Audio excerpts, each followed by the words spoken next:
r/NoSleep. When the sky bleeds red, stay inside and pray they don't see you. My family wasn't particularly superstitious. We lived in a kind of small town where traditions were whispered in passing, but never quite believed. It was my grandmother who took those whispers seriously. She lived in the attic of our creaky old house, always mumbling prayers and clutching a wooden rosary. She told us stories we laughed off as superstition. But now, I think she knew something. Maybe she always knew. It started 2 weeks after her funeral. The sky turned red. Not the soft crimson of a sunset, but a deep, pulsating scarlet that bathed the world in an eerie glow. It was like standing under a blood-soaked veil. At first, people thought it was a natural phenomenon, an eclipse, or a freak atmospheric event. Scientists went on the news, spouting explanations about light refraction and dust particles. But the red sky didn't fade. And then the disappearances began. It was a Friday night when it happened. I was home with my younger sister, Lily, and our dog, Baxter. Our parents were out, and the house was quiet except for the hum of the TV. Outside, the crimson light painted the neighborhood in a surreal glow. I tried to focus on the movie playing, but something felt wrong. Lily sat curled up on the couch, clutching her blanket. She hadn't said much since the sky changed. She was only 10, but even she could feel it, the wrongness in the air. "Do you hear that?" she asked suddenly, her voice trembling. I paused the movie and strained to listen. At first, I heard nothing. Then, faintly, it came, a low, droning hum, like a distant engine struggling to start. It grew louder, vibrating through the walls. "It's probably just a generator," I lied. But my stomach churned. Baxter growled, his ears flat against his head. He rarely growled. He was a lazy, happy mutt who barked at squirrels but wagged his tail at strangers. Now, he stood rigid, staring at the front door. "Baxter?" Lily whispered, her grip tightening on her blanket. The hum grew louder. It wasn't a generator. It was something alive. Something moving. Baxter let out a deep, guttural snarl and backed away, his tail tucked between his legs. The lights flickered. "Stay here," I told Lily, grabbing the flashlight from the kitchen drawer. My hands shook as I approached the front window. Slowly, I pulled back the curtain. I wish I hadn't. A figure stood on the lawn, just beyond the porch. It was tall, unnaturally thin, its body jerking in spasms like a broken marionette. Its skin shimmered, almost translucent, veins pulsing with crimson light. It didn't have eyes, just hollow, black pits that seemed to suck in the red glow around it. It turned its head sharply toward the window. I dropped the curtain and stumbled back, my heart racing. The hum outside grew louder, vibrating through the floor. Baxter barked wildly, his fur bristling. "What is it?" Lily asked, her voice trembling. "Nothing," I lied, grabbing her hand. "We need to go upstairs." I locked the front door, double-checking the deadbolt, and pulled her toward the attic ladder. My grandmother's attic. The place she had spent years praying and muttering warnings we never listened to. The attic smelled of cedar and dust. I pulled the ladder up behind us and closed the hatch, my fingers fumbling. Lily sat in the corner, clutching Baxter, who whimpered quietly. "What's happening?" she asked. I didn't know how to answer. Instead, I searched the attic, hoping to find something useful, anything to make sense of what was happening. That's when I saw it, my grandmother's old trunk, tucked behind a pile of blankets. Inside, I found her journal, handwritten in shaky script. The words on the first page made my blood run cold. "When the sky bleeds red, do not go outside. Do not look at them. They will come for the light in you, and once they see you, they will not stop until you are theirs." The hum outside turned into a chorus of unearthly wails. It sounded like hundreds, no, thousands, of voices screaming in agony. The windows downstairs shattered. Heavy footsteps echoed through the house, moving room to room. "They're inside," Lily whispered, her face pale. I flipped through the journal, desperately searching for answers. Pages were filled with descriptions of the creatures, the hollowed ones, my grandmother called them. They fed on life, drawing it out like a sponge. The only way to stay safe was to hide and remain unseen. But there was something else, something more terrifying. "They will mimic the voices of those you love. Do not trust them. Do not let them in." A knock echoed from below. Slow, deliberate. Then came a voice. "Lily? Sweetheart, it's me." It was our mother's voice, soft and soothing. "It's okay, baby. You can come down now." Lily's eyes lit up. She started toward the hatch, but I grabbed her arm. "That's not Mom," I hissed. "But it's not her." My voice broke, but I held firm. The voice called again, more insistent this time. "Lily, please. It's not safe up there. Let me in." Baxter growled low in his throat, his eyes locked on the hatch. Then the voice changed. It wasn't soothing anymore. It was angry. Desperate. "Open the door, Lily!" it screamed.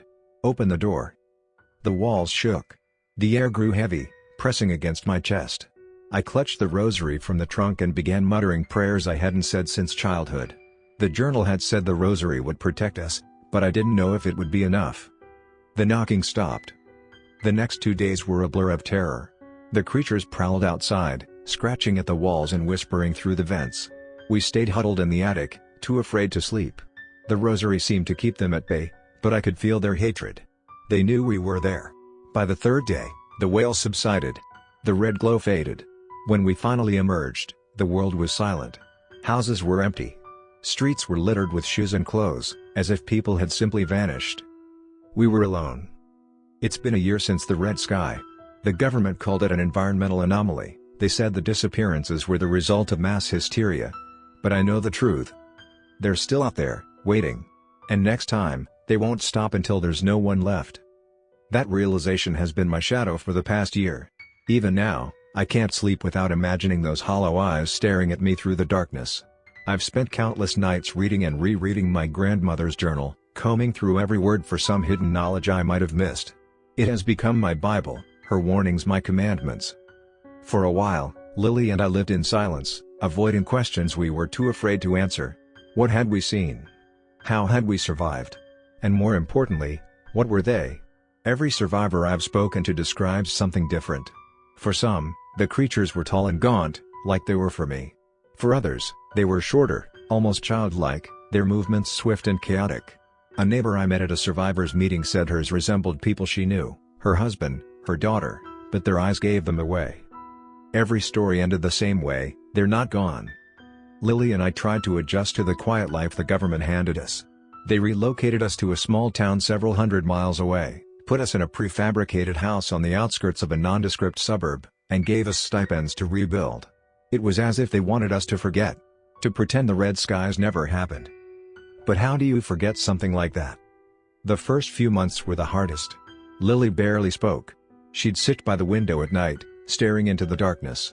One night, I found her muttering to herself, clutching one of my grandmother's rosaries so tightly it cut into her palm. "They're still out there," she said softly, rocking back and forth. I nodded. "I know." We thought we were alone in our fears, that the other survivors had accepted the lies the government spoon-fed them. But then I started getting letters. The first one arrived 6 months after the red skies. It was handwritten on old, yellowed paper, slipped under our front door while we slept. It was simple, just a few sentences. "They will return. We must prepare. There is a way to stop them. Meet me at the abandoned church on Ridge Street at midnight. Burn this letter." I didn't burn it. I tucked it into my grandmother's journal and spent the day agonizing over whether or not to go. Every instinct screamed that it was a trap. But what if it wasn't? What if there really was a way to stop them? At 11:30 that night, I slipped out of the house, leaving Lily asleep in her bed.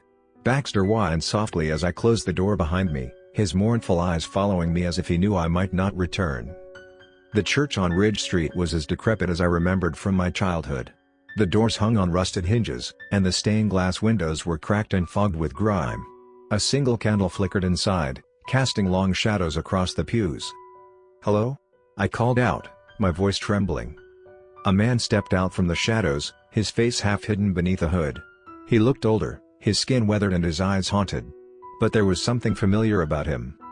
"It's been a long time, Emmy," he said. My heart stopped. "Aiden?" He pulled back the hood, and there he was, my brother, alive. His face was thinner, his cheeks hollow, but it was him. "I thought you were dead," I whispered, tears streaming down my face. "I should be," he said grimly. "But I've been searching. For answers. For a way to stop them." He told me he'd been traveling for months, following leads, piecing together fragments of stories and warnings passed down through generations. He'd spoken to survivors from other towns, people who had experienced the same horrors. The red skies weren't an isolated incident, they were the beginning of something bigger. "They're testing us," he said. "Picking us off, town by town, to see how we react. To see how much we'll fight back." Aiden showed me what he'd found: ancient texts, scrawled notes, diagrams of rituals meant to protect against the Hollowed Ones. He spoke of a way to seal them, to drive them back into whatever void they came from. But it required something none of us had: unity. "We need more people," he said. "Survivors willing to fight, to believe. This can't be done alone." I thought of Lily, of how she still trembled at the sound of knocking, of how she clutched the rosary like it was her lifeline. I thought of the others, the people who'd lost everything and been handed nothing but lies. They wouldn't fight. They couldn't. Fear had broken them. But Aiden wouldn't give up.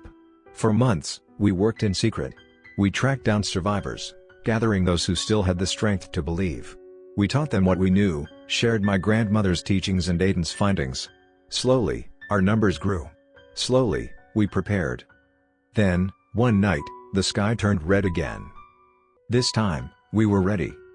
We barricaded ourselves in the church, its windows covered and its doors sealed with sigils Aiden had carved into the wood. The candlelight flickered across the faces of the dozen survivors who had joined us. Some were armed with makeshift weapons, baseball bats, knives, even a pitchfork. Others held rosaries or clutched pages of scripture. The hum began, low and steady, vibrating through the floor. Baxter growled, his fur bristling as he stood guard by the door. "They're here," Aiden said, his voice steady. The knocking started soon after, soft at first, then louder, more insistent. Voices called out from the darkness, familiar and unfamiliar, begging to be let in. But we didn't move. We didn't answer. The sigils held them back, but they were relentless. The doors shook, the walls trembled, and the hum grew louder until it was deafening. Then came the wails, the unearthly, bone-chilling cries that seemed to seep into our very souls. Aiden lit a circle of candles in the center of the room, their flames steady despite the chaos outside. He began to chant, his voice rising above the noise. The others joined in, their voices trembling but determined. The ritual took hours. The Hollowed Ones pounded on the doors, their voices twisting and distorting, becoming something inhuman. At one point, the door cracked, and I caught a glimpse of them, tall, gaunt figures with hollow eyes and mouths stretched into unnatural smiles. But we didn't stop. We couldn't. As the final words of the chant echoed through the church, the pounding stopped. The hum faded. The candles flickered and then went out. When we opened the doors, the red sky was gone. The streets were empty, the silence deafening. We had survived. But at what cost? Now, a year later, the red skies haven't returned. The survivors have scattered, each carrying the knowledge we fought so hard to uncover. But Aiden and I remain vigilant. We know the Hollowed Ones aren't gone. They're waiting, watching, biding their time. And when they return, we'll be ready. Because this time, we won't just survive. This time, we'll fight.